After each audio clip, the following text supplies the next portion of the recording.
हृदय में कुछ बहुत कृपा भावना है। आप जागृत हुए, दो चार लाइनें लिखी, जी ऐसा लगा कि सुना दे। जी जी जी जी, सुना दीजिए, जरूर सुना दीजिए। बहुत कृपा करिए आप दर्शन। श्री चतुर्भुजदास जी का जी। तवाल का चरित्र स्मरण होगा। अच्छा इनकी 3 घटनाएं हैं। जी पहली घटना तो ये है जी कि गौड़ देश गौड़ छत्तीसगढ़ क्षेत्र में जी ब्राह्मण बालक की बलि दी जा रही थी। जी जी उस समय ये अपना बगीचा में भजन कर रहे थे जी जी और ब्राह्मण दंपति के रोने को सुना जी तो व्याकुल होकर देखा, क्या बात है? बोले मेरे लड़के की बलि दी जा रही। तो दौड़ करके गए और कहा कि इस लड़के में कितना खून? मैंने कितना तगड़ा हूँ, बहुत खून है, देवी प्रसन्न हो जाएगी। और कहा भाग हट जा तू। और सामने आकर के देवी कांपने लगी। देवी ने कहा कि हम शिष्य बनते, कहा आप शिष्य बनेंगे तो इतने लोगों की वृत्ति कैसे बदलेगी? पहले मैंने सबको लाइन में लगा खाट पार्टी की पूजा और गौड़ देश को तीरथ किया।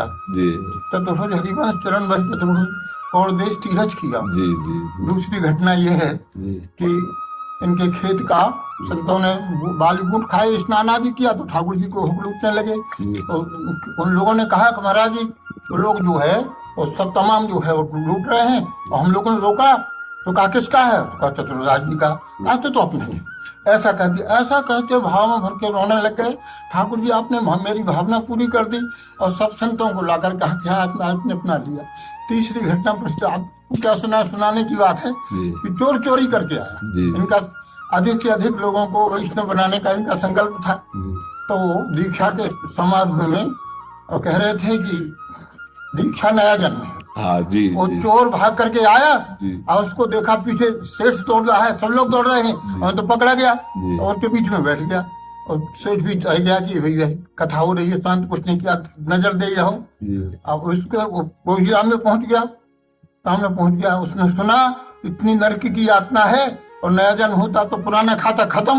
वो सामने पहुंचा, बोले कौन हो? महाराज मैं भी दीक्षा लेना चाहता हूँ। तुम कौन हो? चोर हूँ। कहाँ से आप हो? चोरी कर दिया। तो इस बात को सुनकर के प्रसन्न हुए।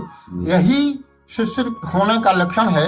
अपना समर्पण सत्य रूप से दशानन कर्म में भरा था, नित्य पंचम सुनता था। प्रसन्न होकर उसको दीक्षा दी, कहा तुम्हारा नया जन्म होगा। अब ये वहां से निकला तो पकड़ के ले गए राजा के यहाँ। न्यायाधीश राजा बैठे हुए थे, सामने लाया गया। तो उसे पूछा, सेठ ने कहा कि मेरी चोरी करके, अरे चोरी को लाया था वो दीक्षा को उसमें समर्पण कर दिया। तो सेठ ने कहा कि हमारा चोरी करके लाया था। तो इसने कहा क्यों तुमने चोरी की? कहा सर महाराज इस जन्म में तो नहीं की, इस जन्म में नहीं की। तो मैं पूर्व जन्म के थोड़ी छह गाली हूँ, तुम्हें तो इस जन्म का हिसाब करता हूँ, इस जन्म में नहीं की है। अब मामला बिगड़ गया। वो सेठ कहता है कि नहीं महाराज ये गवाह है, ये सब है। तो फिर फार लोहे का डंडा गलम एकदम गरम लाल करके हाथ निकालो, इस पर के 7 कदम चलो, निकालो हाथ। इतना विश्वास था उसका जन्मों में, भले चोर था, बदल गया जीवन। हाथ निकालो, हाथ पर रख दिया, 7 कदम चल गए। और कितना चलूं? नीचे गिरा दो। नीचे गिराया तो आग जलने लगी। लोग समझते थे कि ये ठंडा होगा। देखा, कहा कि अब उस सेठ को फांसी होने लगी। तो अब ये वैष्णव बन गया था। हमारा ये सत्य बोलता है, इसको फांसी ना दी जाए। क्यों इसको फांसी क्यों ना दी जाए? ये सत्य बोलता है। तुम्हारा ऐसा क्या था?